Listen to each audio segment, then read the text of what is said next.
Bonjour à tous, merci d'être venus du coup pour qu'on parle d'hypoparathyroïdie sur cette journée qui avait vraiment pour but de rassembler les différentes personnes de l'Ouest. Je suis toute seule debout, mais Bleuen du coup qui est ici du coup de Caen, et puis donc Patricia Vaduva qui va commencer à parler du coup de Rennes ont co-organisé cette journée aussi. Et l'idée c'était vraiment qu'on puisse travailler mieux ensemble pour pouvoir augmenter les réseaux de soins, les projets collaboratifs pour que du coup on puisse mieux prendre en charge cette maladie dans la région ouest. Et donc, Patricia Vaduva, du coup, qui est endocrinologue à Rennes, va commencer cette présentation. Donc, en ligne, parce que voilà, un petit souci de dernière minute. Patricia, je pense que tu nous entends bien, j'espère. Je vous entends à peu près. D'accord, parce que je suis un petit peu loin de toi, excuse-moi. Et donc, on va te laisser du coup commencer par nous donner du coup ton avis du coup d'endocrinologue et au niveau de timing. On n'est pas trop mal, on a un petit quart d'heure de retard, mais qu'on rattrapera après, donc t'embête pas du timing. Et on te laisse la parole. Bonjour à tous. Donc vraiment désolée effectivement de ne pas pouvoir être là aujourd'hui sur un problème de dernière minute. J'espère que vous m'entendez à peu près et que vous voyez le diaporama. Bien sûr, moi je ne vous vois plus maintenant, donc s'il y a un problème, n'hésitez pas à m'interrompre à parler.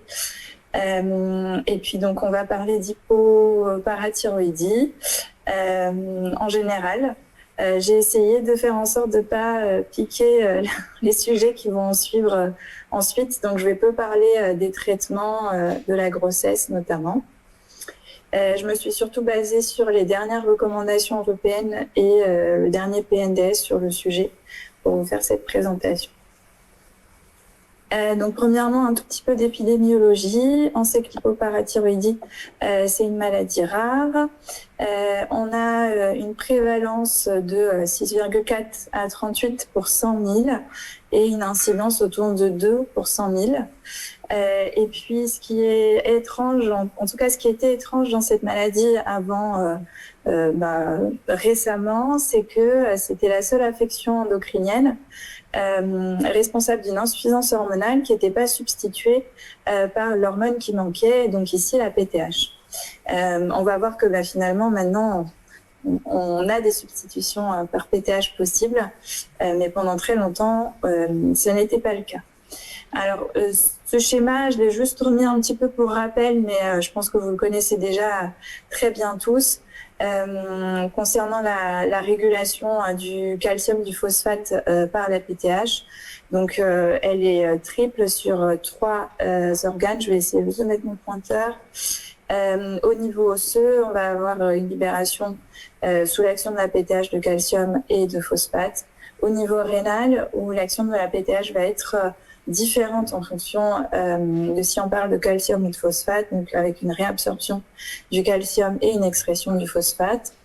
Et puis, au niveau du tube digestif et des intestins, avec une absorption du calcium et du phosphate, ce qui va faire le plus souvent qu'on va avoir une augmentation de la calcémie sanguine en cas d'hyperparathyroïdie et plutôt une baisse de celle-ci. Et puis, l'action sur le phosphate, elle est un petit peu différentes, ou en tout cas pas toujours dans le même sens en fonction de l'action de la PTH.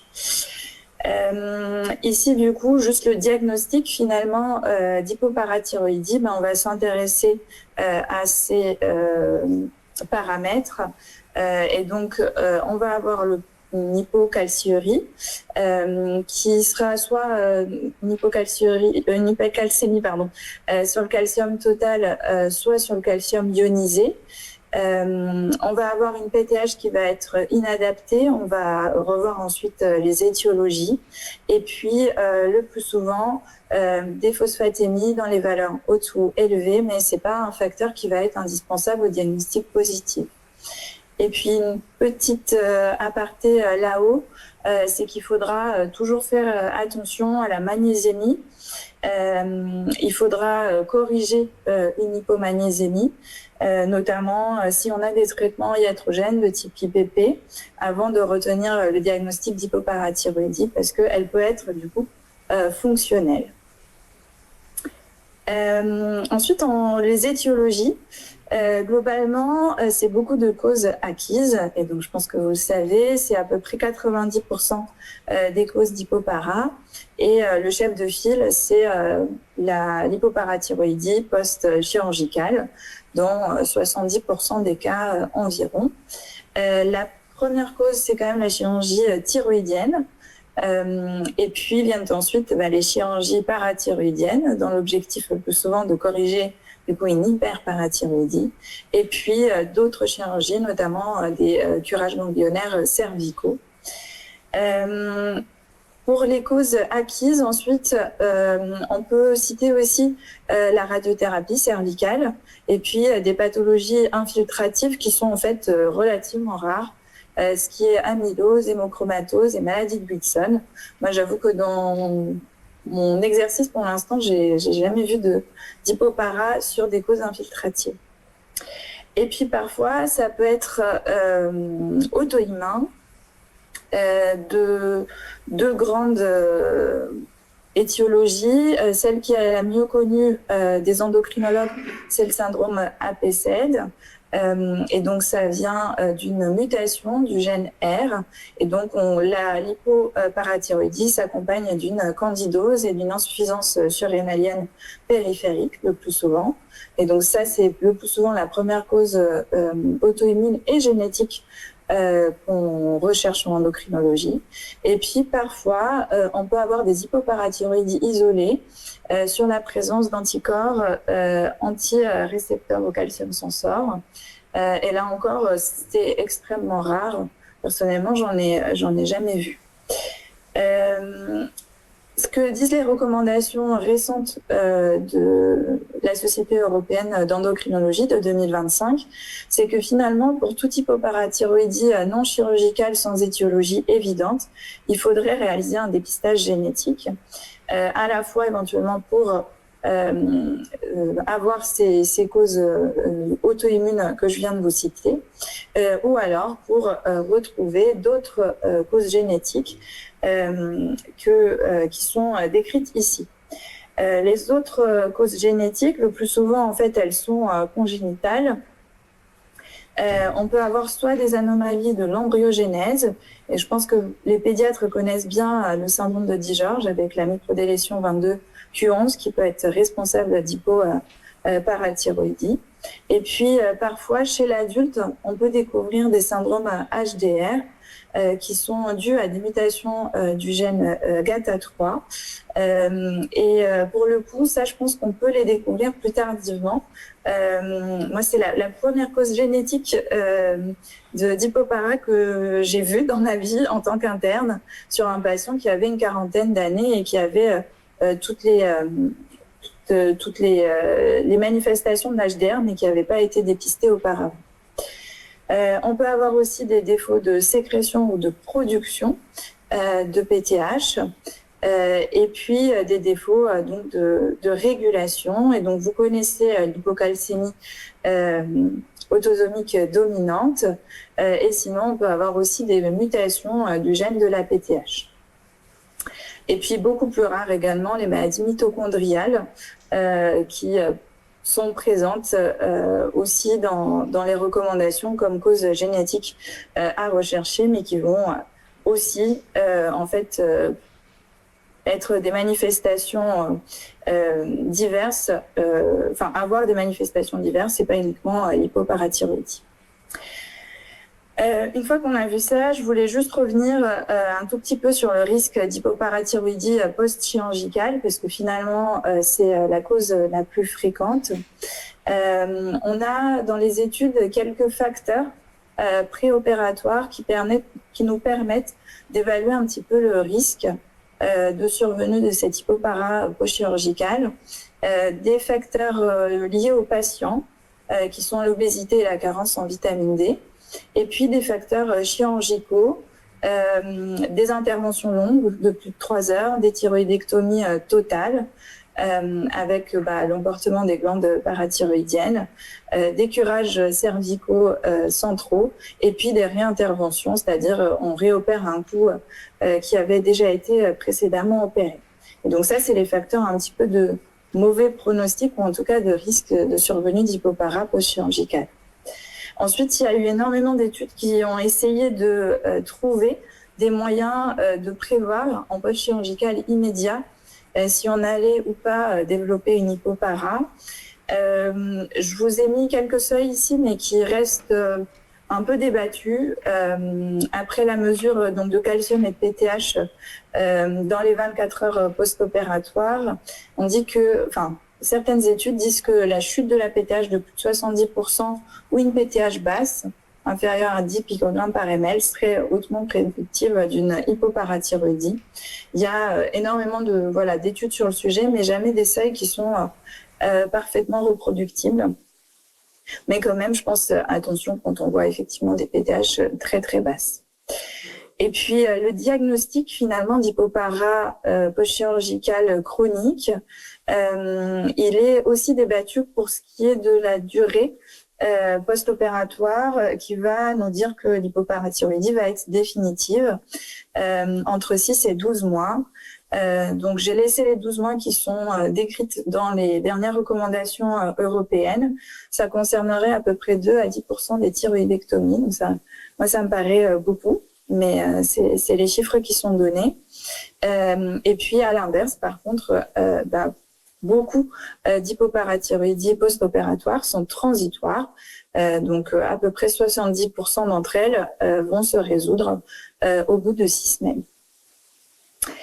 Pour ce qui est de cette hypopara post-opératoire, c'est vrai que la Société européenne recommande aussi des dosages de PTH répétés pour voir s'il y a une récupération qui se fait chez les patients.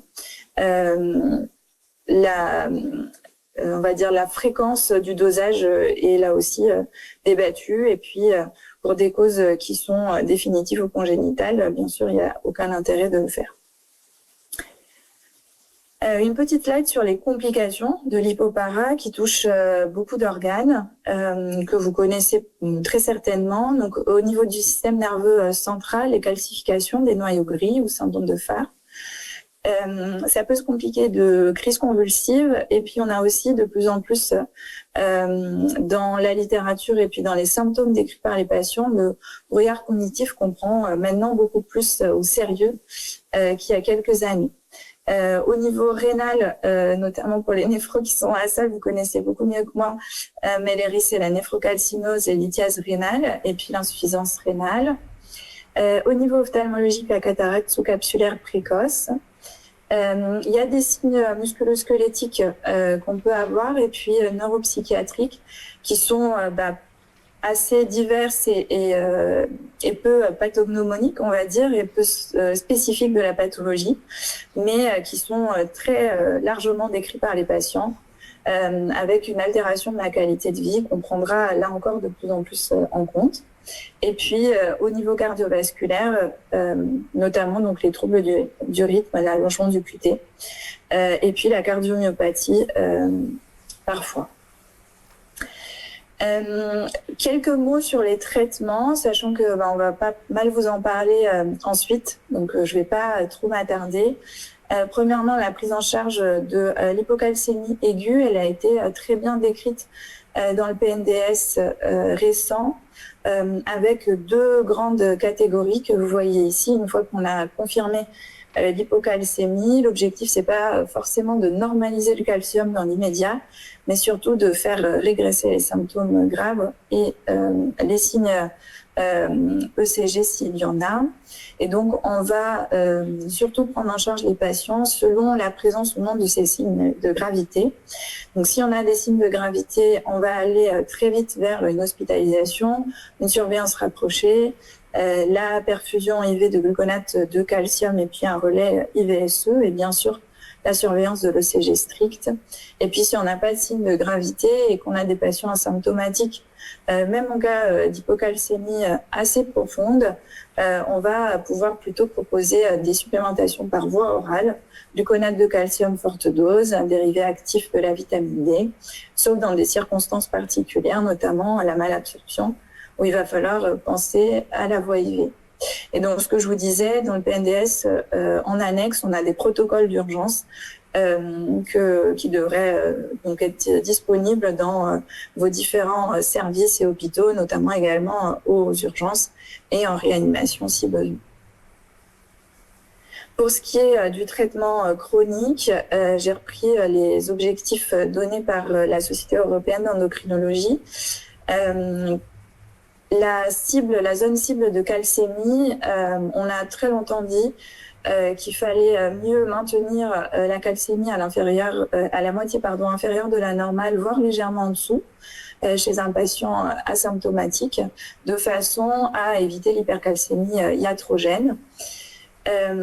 Pour la calciurie également, l'objectif c'était d'avoir une calciurie normale pour protéger le rein. Et là encore, si hypercalciurie, on s'expose à des lithiases et à une néphrocalcinose. Pour la phosphatémie, dans l'objectif aussi, ça serait de maintenir celle-ci dans les normes et limiter le produit phosphocalcique de façon à éviter les calcifications vasculaires et des tissus mous.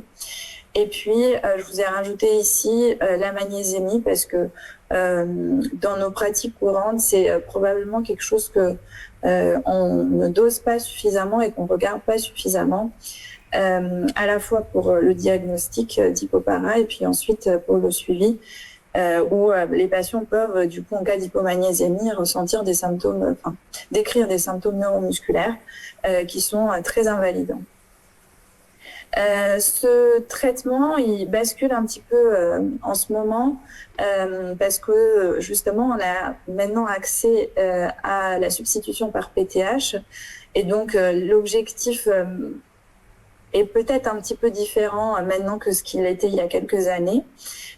Et surtout, les dernières recommandations nous disent qu'il faut vraiment personnaliser le traitement par rapport aux symptômes du patient, à son bien-être, dans l'objectif surtout de minimiser les symptômes. Alors le traitement conventionnel, je ne vais pas rester trop longtemps là-dessus, mais globalement, c'est les sels de calcium, que ce soit sous forme carbonate ou sous forme citrate, qu'il faudra plutôt préférer en cas d'achlorhydrie ou IPP.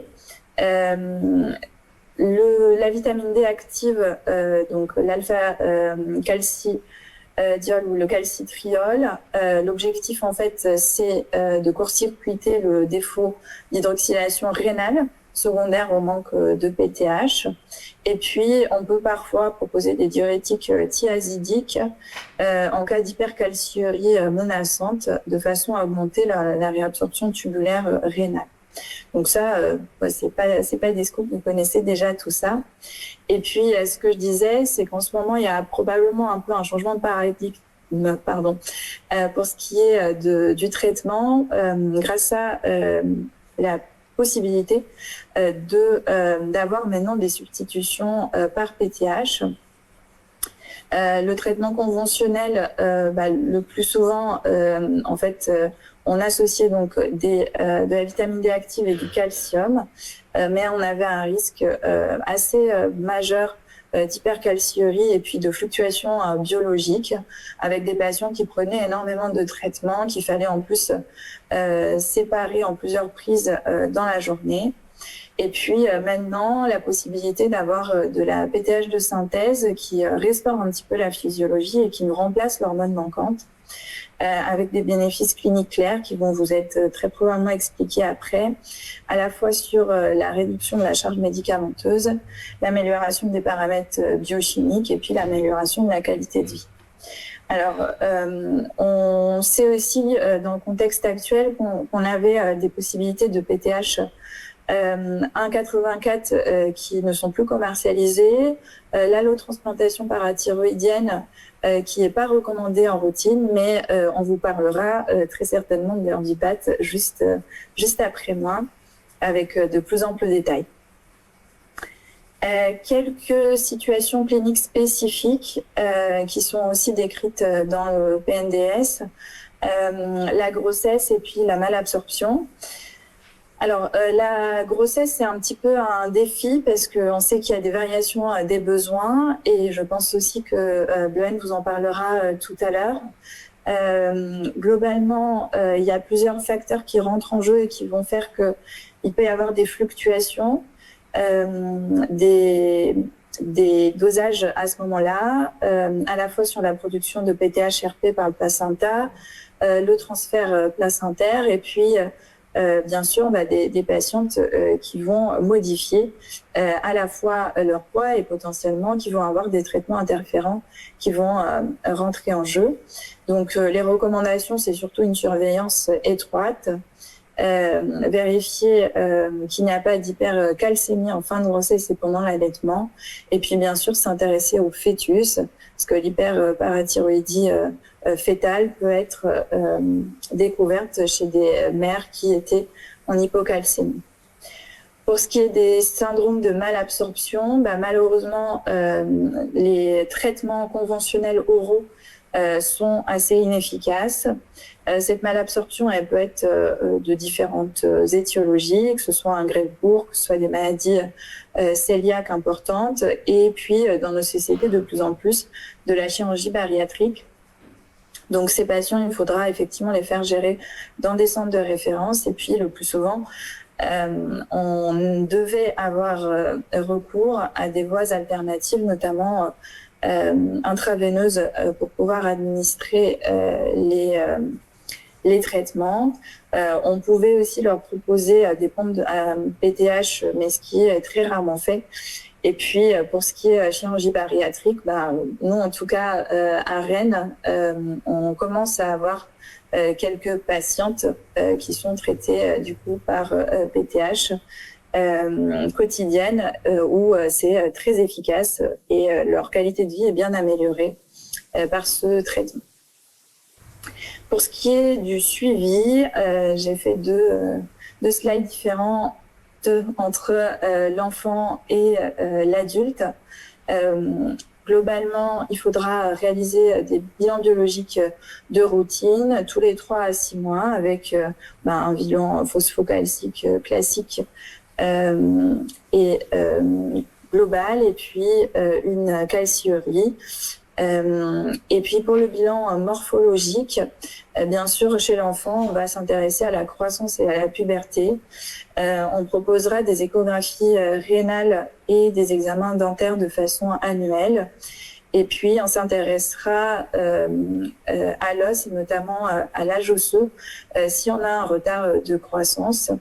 Pour ce qui est des imageries cérébrales, scanner, IRM, il n'y a pas d'indication à les réaliser de façon systématique, mais bien sûr dès qu'il y a un point d'appel clinique, que ce soit des convulsions ou des retards de développement. Chez l'adulte, c'est un petit peu similaire pour ce qui est de la biologie de routine. On proposera plutôt des calciuries de 24 heures, là où chez l'enfant, on propose plutôt des calciuries sur échantillon. Et puis, pour ce qui est des imageries, on peut un petit peu espacer, notamment l'échographie rénale, si absence d'anomalie sur les premiers examens. On proposera un examen ophtalmologique annuel, ce qui est parfois difficile à obtenir.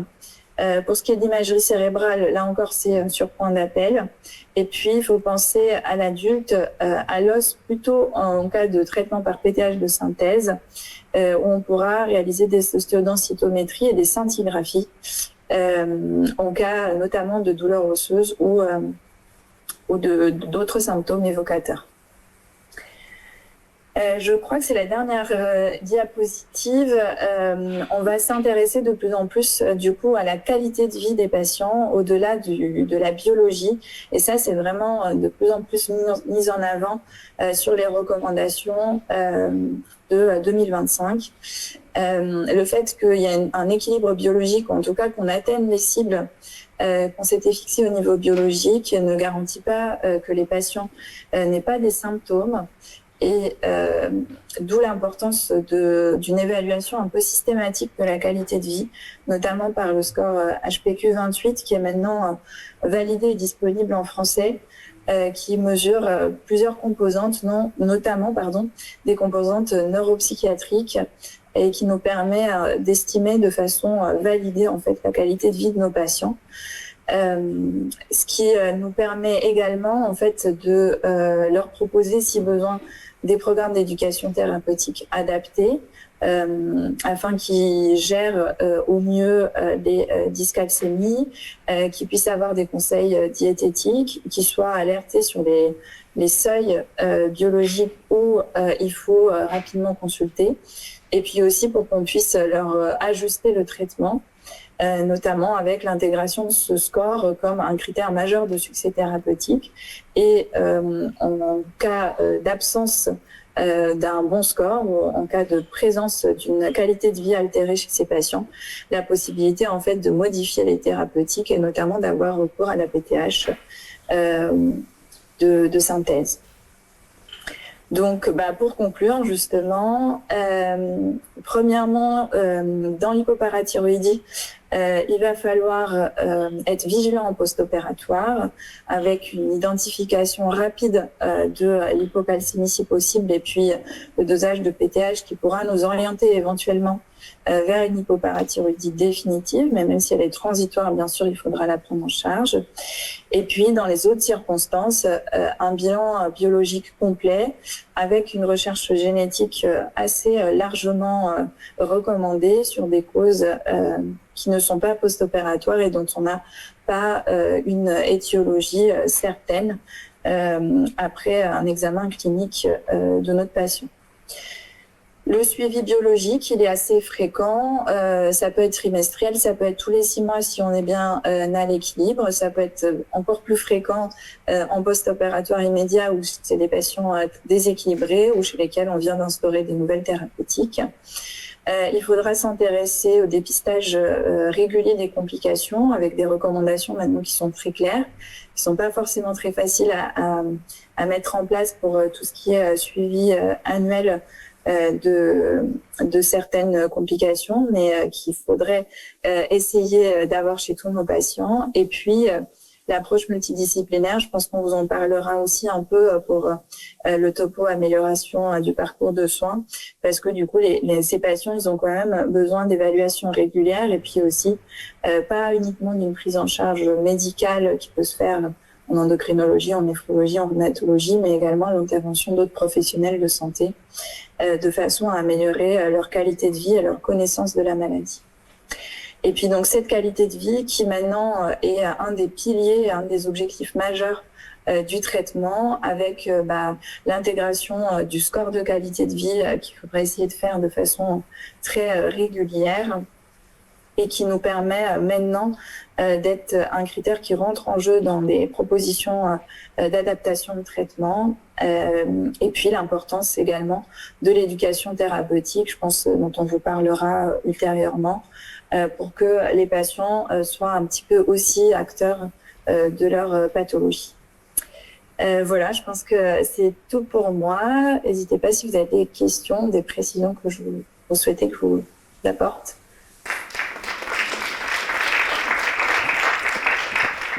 Merci beaucoup Patricia, franchement c'était super clair avec des façons de présenter qu'on va peut-être même se resservir pour l'ETP. J'ai beaucoup aimé ta diapo où tu montres la balance entre le pas assez et le trop. N'hésitez pas si vous avez des questions, il y a de tout niveau, il y a des experts, il y a des patientes de l'association de patients, il y a des jeunes, donc voilà, n'hésitez pas si vous avez des questions. Et moi un petit commentaire par rapport à ce que tu as dit, hémochromatose, j'ai croisé ça chez 2 patients, une hypopara sur hémochromatose, donc ça existe. Effectivement sur le côté infiltration, donc forcément c'est assez rare, mais je pense que c'est aussi sous-diagnostiqué et en gros il y a aussi des patients qui ont une hémochromatose et qui ont aussi une hypomagnésémie et d'autres choses aussi, donc faut se méfier que ce soit pas une hypopara fonctionnelle comme tu l'as très bien dit. Et aussi une aparté, tu as parlé de la radiothérapie, c'est vrai que c'est dans les bouquins, on dit toujours, attends je me mets là peut-être pour que tu me vois, c'est plus simple. Sur les bouquins, on nous montre radiothérapie et hypopara, et c'est vrai que pour en avoir parlé avec plusieurs personnes, personne trop l'a jamais vu. Et j'ai vu un radiothérapeute qui en ligne a parlé de l'hypopara, donc je me suis permis de lui poser directement la question est-ce qu'il en avait déjà vu, et lui-même n'en avait jamais vu. Donc ça doit pouvoir exister, mais ça reste quand même peut-être plutôt une histoire de chasse. Est-ce qu'il y a des questions? Oui. Bonjour, je suis Anne Doran, je travaille au Mans. Ouais, je vous entends pas très bien, je suis désolée. J'ai la voix un peu éraillée en plus.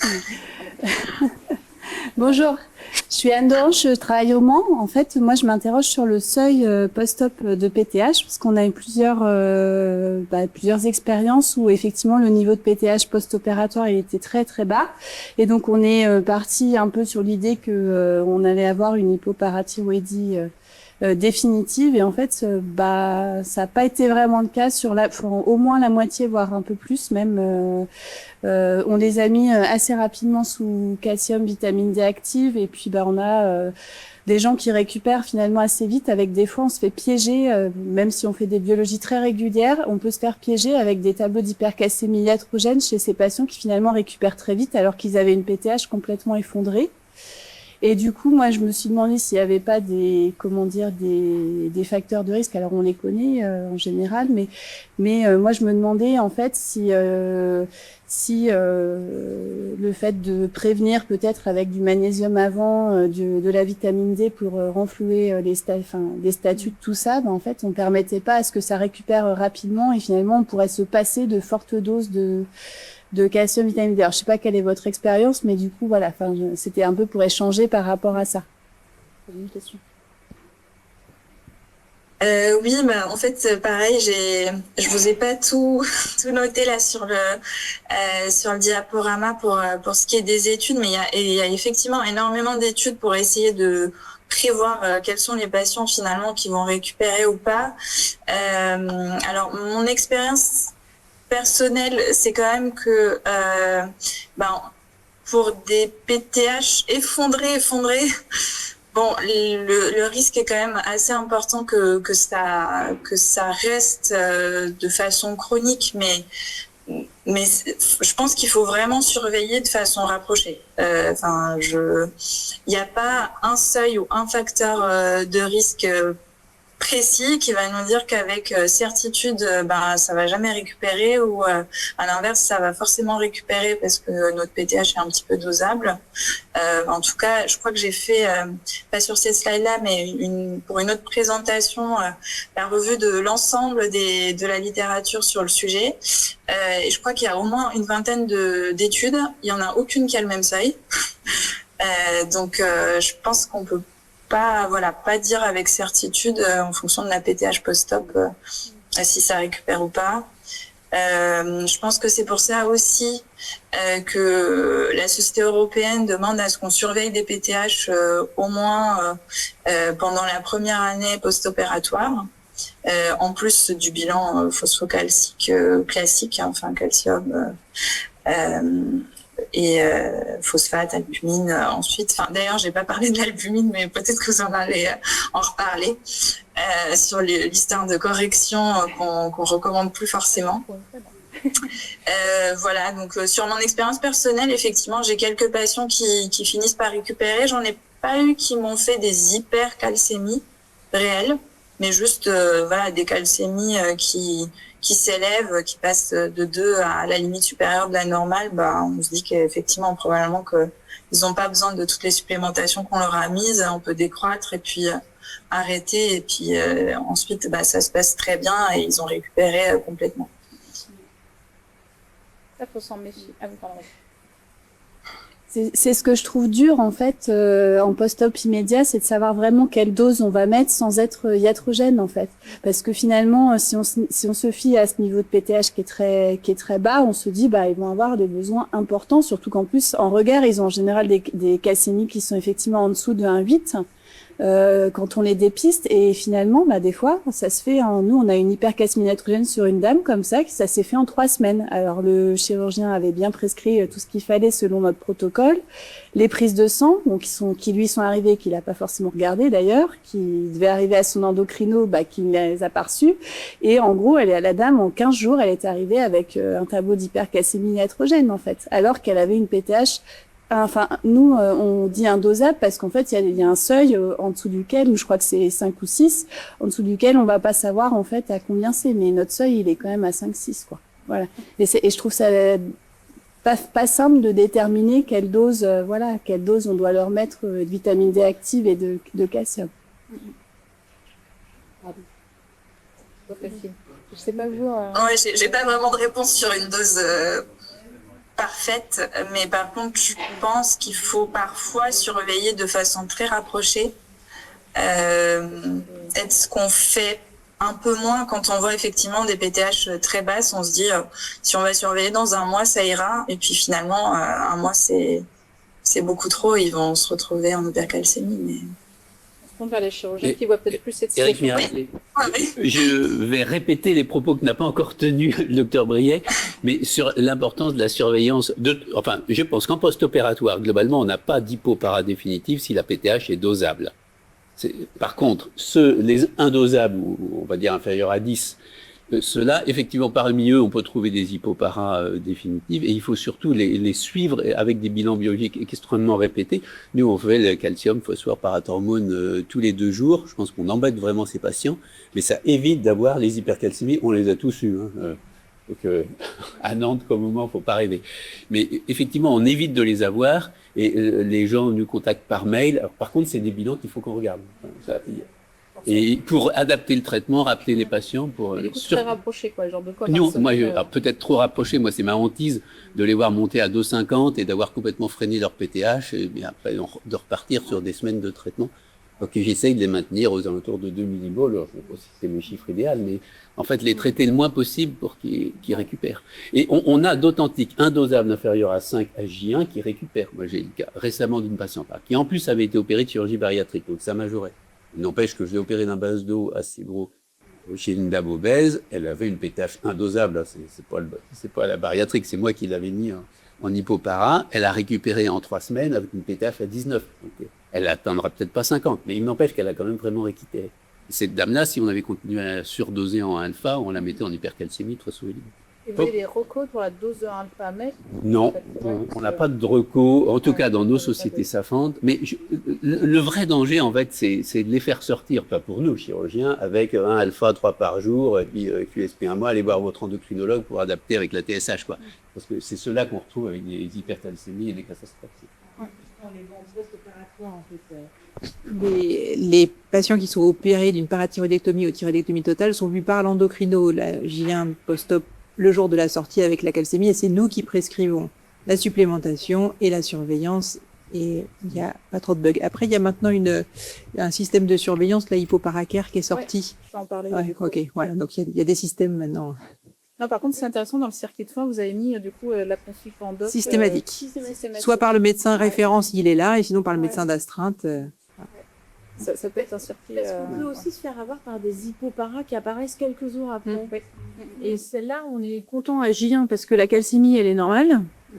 On se dit c'est bon, on va passer à côté. Et ben on est bien content d'avoir prescrit la calcémie à J3 parce qu'il plonge alors qu'il a été vu par l'endocrino. Oui, alors, ça, on a eu le cas. Je trouve que ceux qui font des hypocalcémies, c'est pas des hypoparathormonémies, c'est les hypocalcémies qui sont retardées, c'est les personnes âgées. Moi, j'ai le souvenir après parathyroïdectomie d'une dame hospitalisée à J3, J4 à Saint-Nazaire avec une énorme hypocalcémie. Et c'est pour ça qu'on s'est mis, nous, à faire systématiquement un dosage de parathormone J1 pour éviter ces hypocalcémies retardées. Le jeune, il va fourmiller le lendemain, il a une hypocalcémie, et les personnes âgées, vraiment, l'impression que la calcémie chute de façon beaucoup plus progressive. Et effectivement, on se fait avoir avec, classiquement, on disait Nabir à J2. Comme on les fait sortir à bien maintenant, on fait la PTH pour éviter cette hypocalcémie décalée. Et effectivement, calcémie de J1, on peut avoir une calcémie strictement normale avec une PTH effondrée. Et cela, moi, je prescris 6 fourmillements, machin, tout ça, mais avec des bilans biologiques répétés pour s'assurer que la parathormone remonte. Il faut s'en méfier. Il n'y en a pas.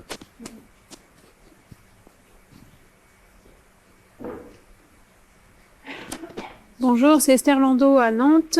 Merci beaucoup pour votre topo. À contrario, mais un peu dans la même ligne, est-ce que vous avez eu l'impression d'avoir des hypoparas post-op qu'on aurait pensé transitoires, on les sève de traitement, et puis finalement, de façon beaucoup plus décalée et parfois très lointainement, une recrudescence des symptômes. Alors est-ce qu'ils avaient échappé à la surveillance et on n'a pas trop eu de biologie et on l'a pas su, mais des gens qui ont été pas du tout symptomatiques et qui finalement vont redevenir très symptomatiques, on retombe sur une hypocalcémie probablement très chronicisée qui s'est réinstallée dans un second temps, alors que initialement on avait l'impression tous que la personne avait récupéré.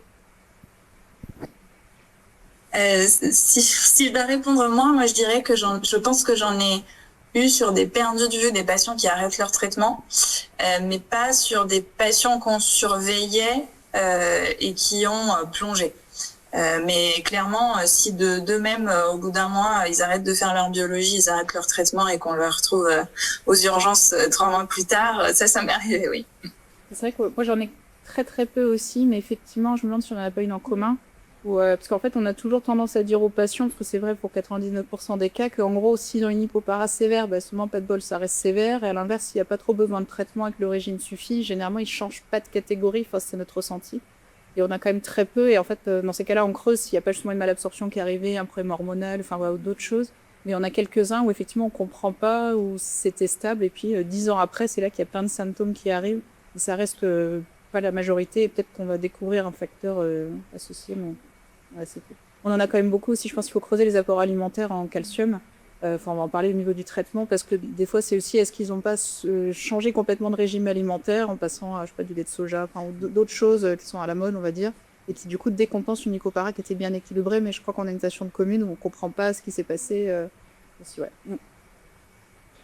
Bonjour, je suis Joanne, patiente pour le coup, et vice-présidente de l'association Hypopara France. Je voulais aussi revenir sur le post-op. Donc pour moi, c'est post-chirurgical aussi. J'ai fait une hypocalcémie dès mon réveil, sortie de la salle de réveil. Et en fait, l'objectif où j'ai été opérée, ce qu'on m'expliquait, c'était de maintenir, que j'ai le minimum de 1 alpha possible et de calcidose possible pour essayer de stimuler les parathyroïdes pour essayer qu'elles repartent. Et on m'a pu tenir comme ça pendant 6 mois jusqu'à ce qu'on dise, non, en fait, elles vont pas repartir.